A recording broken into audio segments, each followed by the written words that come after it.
Hey everyone, and welcome to this explainer. Today, we're going right under the hood of modern electronics. We're going to demystify an absolute cornerstone of semiconductor manufacturing, ion implantation. So let's shrink down to the atomic level, shall we?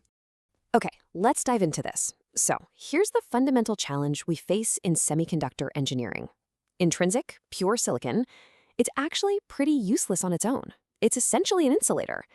To make it the real foundation of modern computing, we have to put it through a microscopic transformation to alter its elemental makeup so it can conduct electricity in highly specific ways. But, how do we actually do that without completely destroying the material? Well, here is our roadmap for the journey of the particle today. We'll look at the magic that changes silicon, N-type, and P-type semiconductors, the birth of ions and plasma, the precision structure of implanters, and finally, accelerated implantation and annealing. Don't worry, we're going to break down both the physics and the engineering for you, step by step.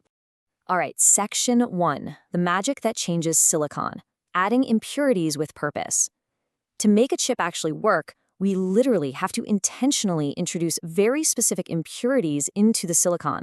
So ion implantation is this incredible process where we accelerate charged ions inside a powerful electric field and literally shoot them directly into solid silicon.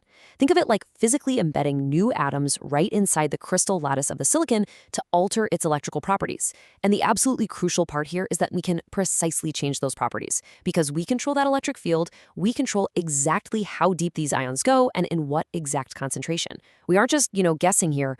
We are engineering at the atomic level.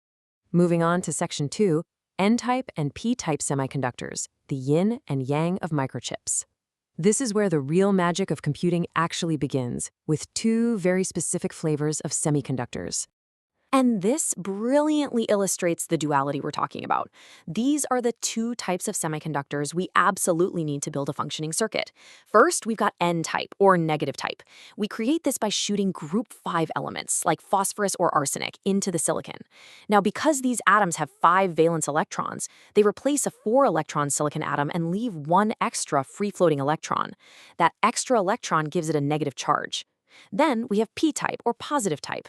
Here, we implant group 3 elements, think boron or aluminum, which only have 3 valence electrons.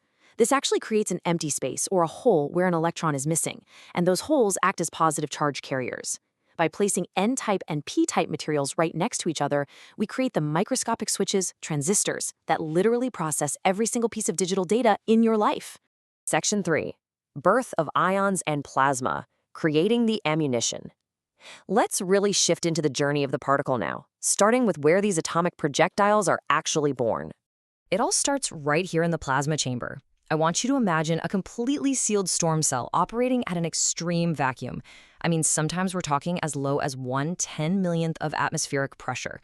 Inside this wild environment, we introduce dopant gases. If we want that P-type material, we might pump in a gas like BF3. For N-type, maybe PH3. But, at this stage, they're just neutral gases. To turn them into actual atomic projectiles, we have to apply extreme external energy. We're talking high-voltage electric discharges or microwaves pumped right into the chamber. When we pump that energy in, absolute chaos ensues. The energy causes free electrons to accelerate incredibly fast. These speeding electrons then violently crash into our neutral dopant gas atoms. And this collision is so intense that it literally knocks electrons right out of the gas atom's orbit. Because the atom just lost a negatively charged electron, boom, it becomes a positively charged ion.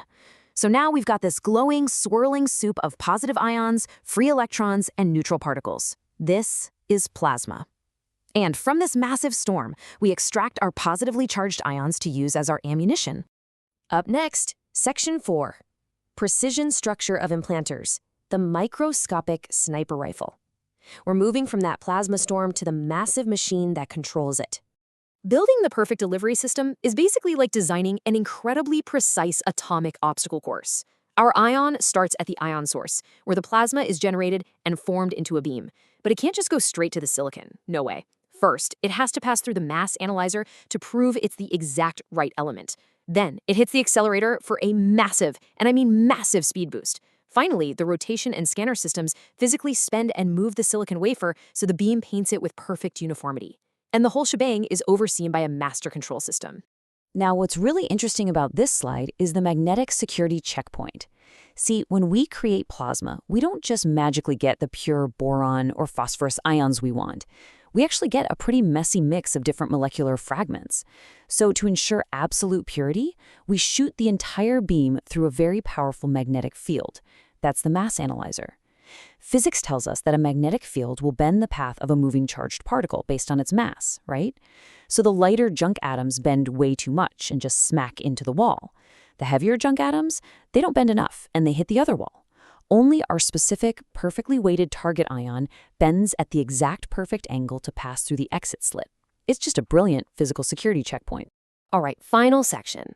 Section 5, accelerated implementation and annealing, the crash and the cure.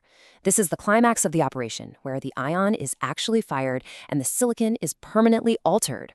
Okay, so the operational flow here moves incredibly fast. First, we preset the precise energy, which tells us how deep the ion is going to go, and the dose, which tells us how many ions will actually hit the target. Next, the wafer is loaded, the plasma generates the ions, the magnet filters them out, and then the accelerator hits them with hundreds of thousands of volts. It totally transforms that electrical potential into pure, unadulterated kinetic energy. These ions are traveling at just astonishing speeds now.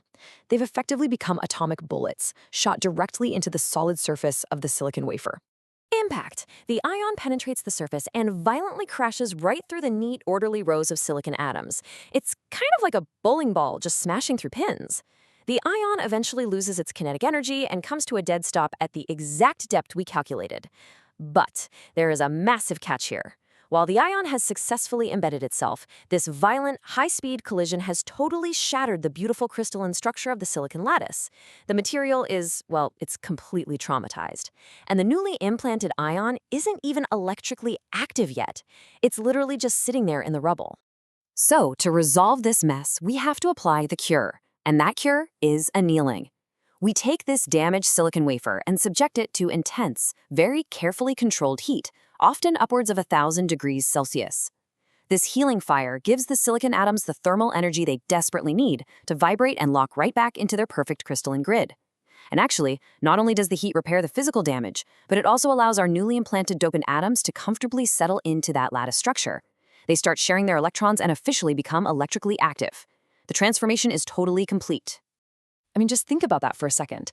Every single time you use your phone, every swipe, every text, every video you stream, billions of these intentionally implanted ions are working perfectly inside microscopic craters that were blasted into silicon and then healed with fire. It is an absolute triumph of human ingenuity. So I'll leave you with this. Knowing the intense, invisible journey of a single ion, what other invisible engineering miracles are quietly powering our daily lives right under our noses? Keep wondering, keep learning, and thank you so much for joining me on this explainer.